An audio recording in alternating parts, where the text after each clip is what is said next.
सबैजनालाई नमस्कार।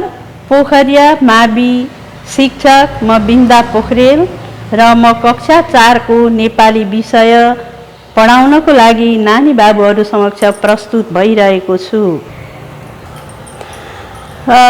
यहाँ पहिलो पाठको पाठ शीर्षक गाउँ छ गीत नेपाली भनेर लेखिएको छ र यो कविता कवि माधव प्रसाद घिमिरेले लेख्नु भएको हो।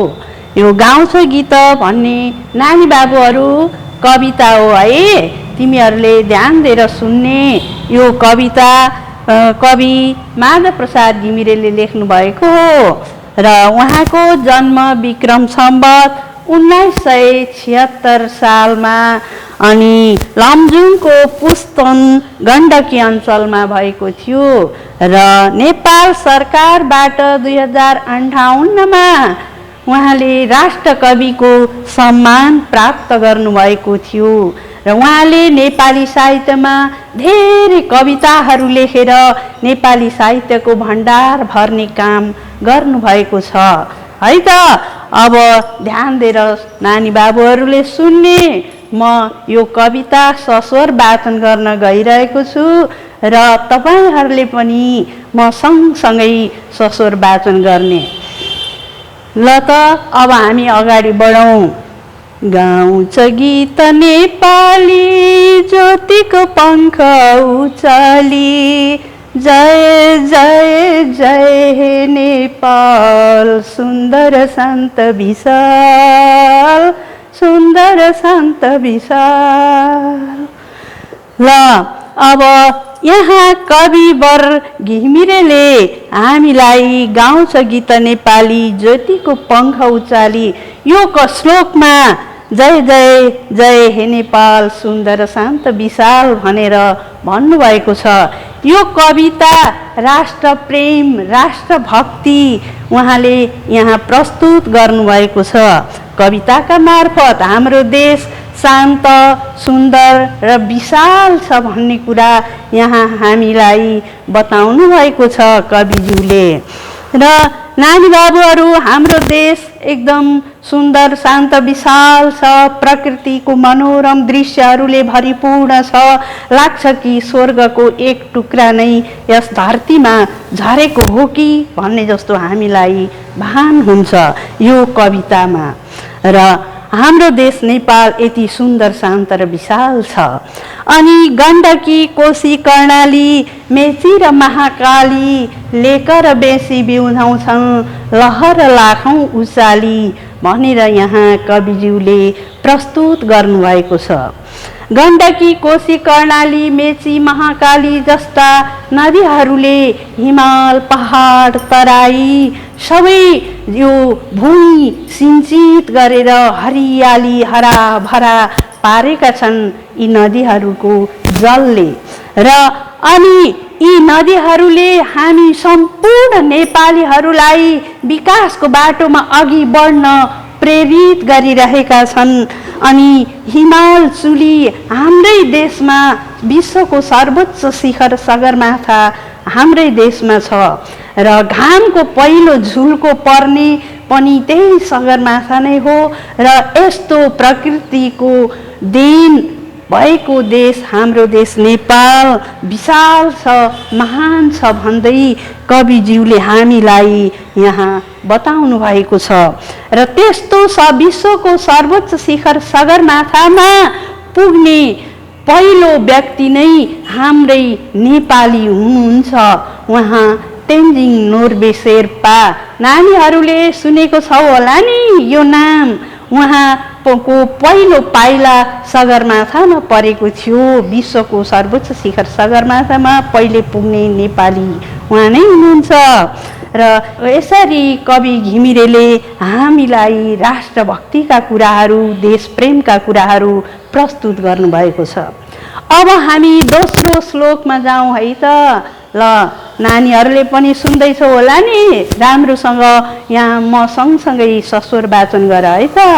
ल सीताले सारा भिजाइन् दक्षिण लङ्का भारत, भ्रिकुटी तारा उदयन उत्तर चीन तिब्बत बुद्धले यहीँ पाएथे ज्ञानको पहिलो मुहान शिवले यहीँ ल्याएथे सृष्टिको पहिलो बिहान भनेर यहाँ भनिएको छ। सीताले सारा भिजाइन् दक्षिण लङ्का भारत। अब यहाँ अयोध्याका राजा दशरथका छोरा रामचन्द्रसँग सीताको विवाह भएको थियो।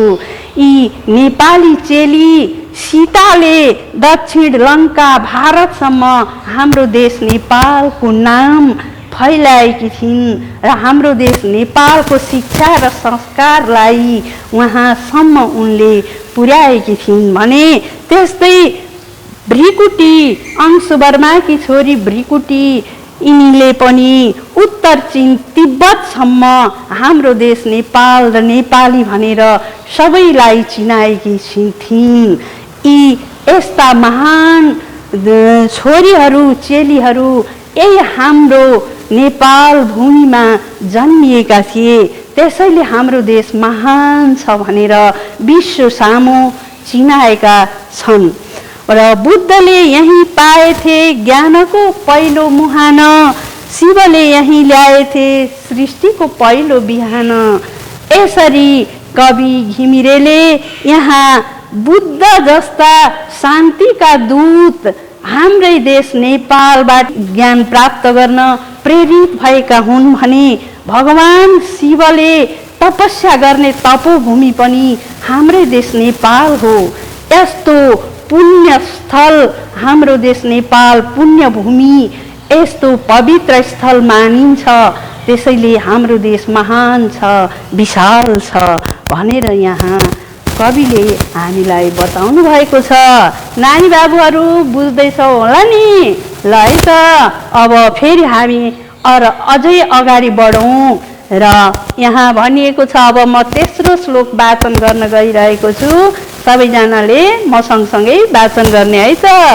ल पश्चिम किल्ला काङ्गडा पूर्वमा टिस्टा पुगेथ्यौँ कुन शक्तिको सामुमा कहिले हामी झुकेथ्यौँ हामीले हिमाल उठायौँ एसियाको माझमा सभ्यता बसेथ्यौँ आएर यहीँ साँझमा। ल अब यो श्लोकमा पश्चिम किल्ला काङ्गडा हाम्रो देशको सिमाना पूर्वमा हाम्रो देशको सिमाना विस्तार भएको थियो। हाम्रा पुर्खाहरूले यति वीरताका साथ हाम्रो देशलाई चाहिँ बढाउँदै लैजाने क्रममा हाम्रो देशको सिमाना पूर्व टिस्टा र पश्चिम काङ्गडासम्म कायम गरेका थिए। तर यस अर्थमा यसो हामीले विचार गर्दा हामी कतै साँगुरिएका त होइनौँ भन्ने जस्तो हामीलाई लाग्छ अहिले।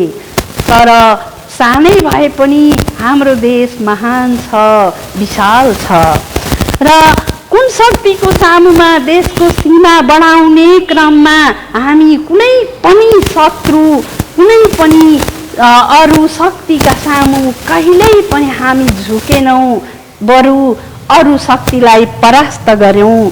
यस्ता महान वीर पुरुषका वीर पुर्खाका सन्तान हौँ हामी नेपाली र हामीले हिमाल उठायौँ एसियाको माझमा सभ्यता बसेथौँ आएर यहीँ साँझमा। यही हाम्रो यस्तो नेपाल भूमिबाट नै सभ्यताको सृष्टिको सुरुवात भएको मानिन्छ है त भाइ बहिनीहरू।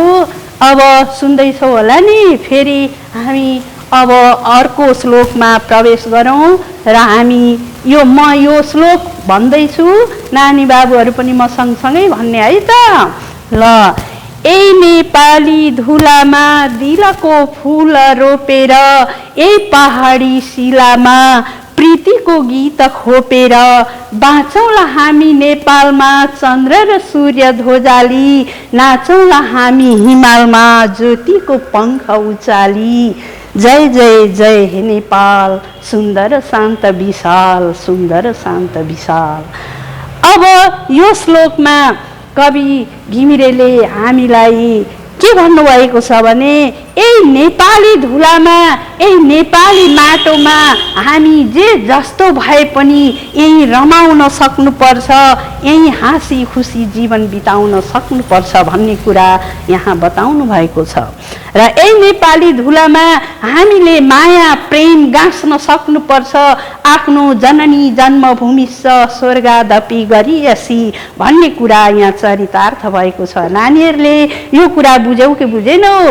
आफूलाई जन्म दिने आफ्नी आमा र आफू जन्मेको मातृभूमि स्वर्गभन्दा पनि प्यारा लाग्छन्, ठुला हुन्छन्, महान हुन्छन् भन्ने कुरा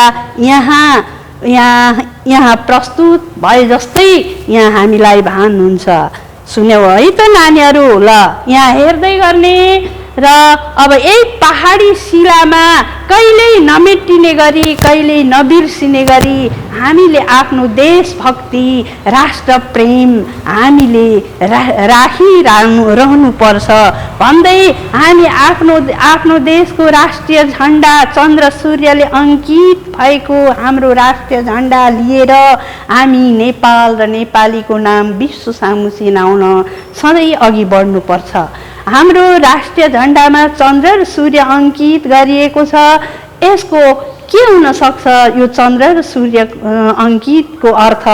अनि हाम्रो देश नेपालमा पहिले हाम्रो राष्ट्रिय झन्डाको मास्तिर चन्द्र र अनि त्यसपछि सूर्य अंकित गरिएको छ। चन्द्रको अर्थ हो हाम्रो देशमा पहिले चन्द्रवंशी राजाहरूले राज्य गर्थे भने त्यसपछि सूर्यवंशी राजाहरूले राज्य गर्थे भन्ने कुरा पनि यहाँ इतिहासका कुराहरू पनि झल्किने गरी यसरी हाम्रो झन्डा फहराउँछ सधैँभरि। र यो राष्ट्रिय झन्डा बोकेर हामी हाम्रो देशमा नाच्न सक्नुपर्छ, रमाउन सक्नुपर्छ। यही माटोमा, यही धरतीमा, यही धुलामा हामीले बाँच्न सक्नुपर्छ भन्दै कवि वर घिमिरेले यस कविताको मार्फत देशभक्ति, राष्ट्र प्रेमको भावना यहाँ प्रस्तुत गर्नुभएको छ है त नानी बाबुहरू। अब हामी अझै अगाडि बढौँ। यस्तो हाम्रो देश 7 प्रदेशमा विभाजित भएको छ, तर हामी 7 प्रदेशमा छरिएर रहे पनि हामी सम्पूर्ण नेपालीहरू एक हौँ र हामीले बाँच्न, नाच्न र रमाउन हाम्रो आफ्नै धरतीमा सिक्नुपर्छ भन्दै कवि घिमिरेले यहाँ हामीलाई बताउनु भएको छ। र अब कविताको मूल भावका कुराहरू मैले एकचोटि कविता सरसर्ती नानी बाबुहरूलाई केही कुरा सस्वर वाचन सँगसँगै प्रस्तुत गरेँ। अब यहाँ म बुँदागत रूपमा ल है त नानी बाबुहरू यहाँ हेर्ने सबैजनाले ध्यान दिएर ल तिमीहरूले पनि। अनि यहाँ फेरि म केही कुरा भन्छु हेर्ने है त। कविताको मूल भाव, यो कविता राष्ट्र प्रेम, देश प्रेमको भावनाले भरिएको कविता हो। के रहेछ त यो कविता?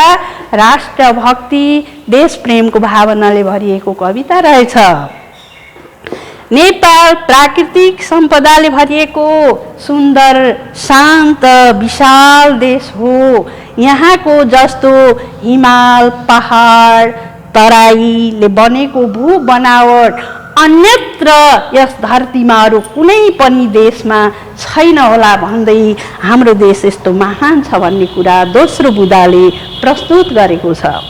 अब अर्को तेस्रो बुँदामा कोशी, गण्डकी, कर्णाली, मेची, महाकाली जस्ता नदीहरू सधैँ एक नासले बगिरहन्छन्। यी नदीहरूले नेपालीहरूलाई विकासमा लाग्न सधैँ प्रेरित गरिरहेका छन्। अब हामी फेरि अगाडि अर्को बुँदामा प्रस्तुत गरौँ र घामको पहिलो झुल्को पर्ने विश्वको सर्वोच्च शिखर हाम्रै देश नेपालमा छ। आहा कति राम्रो, सुन्दर, शान्त, विशाल छ हाम्रो देश। प्राकृतिक सौन्दर्यले भरिपूर्ण छ हाम्रो देश। अनि घामको पहिलो झुल्को झलल्ल झुल्किँदा ठक्क सगरमाथाको चुचुरोमा ठोकिन्छ। यस्तो महान छ हाम्रो देश नेपाल भन्दै यस बुँदामा प्रस्तुत गरेको छ। र नेपालकी चेली सीताले भारत र श्रीलङ्कामा नेपालको नाम राखिन् भने भृकुटीले उत्तरतर्फ चीन र तिब्बतमा नेपाललाई चिनाएकी थिइन्। अब यो अनि हाम्रो देश नेपाल यस्तो पुण्यभूमि हो, पुण्यस्थल हो, जहाँ गौतम बुद्धले सर्वप्रथम ज्ञान पाएको, यस्तो बुद्धत्व प्राप्त गरेको देश नेपाल हाम्रो पुण्यभूमि महान छ र भगवान शिवले तपस्या गरेको पुण्यस्थल पनि हो हाम्रो देश नेपाल। यस्तो पुण्यभूमि नेपालबाटै सभ्यता र संस्कृतिको विकास भएको मानिन्छ है भाइ बहिनीहरू। अब हेरौँ है त हामी अझै अगाडि।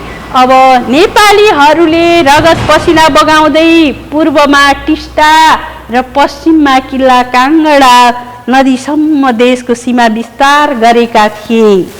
देश बचाउने युद्धमा कसैका सामु पनि हाम्रा पुर्खाहरू कहिल्यै झुकेनन्।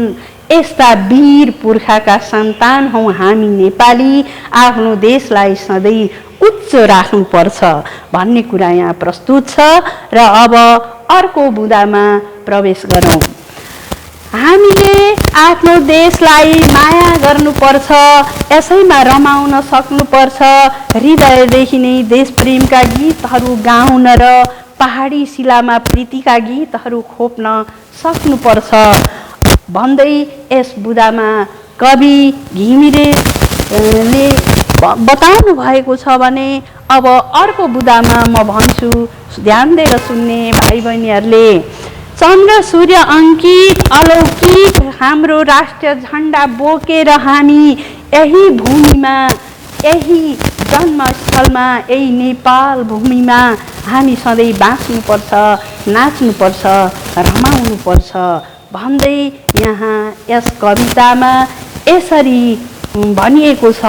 र अब म अन्तिमतिर हेर त नानीहरू, हाम्रो यस्तो राष्ट्रिय झन्डा छ, यो चन्द्र सूर्यले अङ्कित राष्ट्रिय झन्डा हामी नेपालीहरूको पहिचान हो। अब नानी बाबुहरूले यो ध्यान दिएर सुन्यौ होला, सबै कुरा बुझ्यौ होला। अब गृह कार्यतिर जाउँ है त हामी। यो कविता लय हालेर वाचन गर्न अभ्यास गर्नुहोस् भनेको छ। नानी बाबुहरूले फेरि भेट गर्दा नानी बाबुहरूले यो सफल वाचन गर्न चाहिँ एकदम तयारी भएर आउने। र यस कविताले भन्न खोजेको मुख्य भावलाई अहिले मैले जुन मुख्य भावहरू प्रस्तुत गरेँ, यहाँ देखाएँ, ती कुराहरूलाई नानी बाबुहरूले ध्यान दिएर सुनेकै होला र 6वटा बुँदामा टिपोट गरेर लिएर आऊ है त। यही गृह कार्य तिमीहरूलाई हस्त। अब धन्यवाद भाइ बहिनीहरू। फेरि अर्को कक्षामा भेट्ने बाचा गर्दै म यहाँबाट बिदा हुन्छु।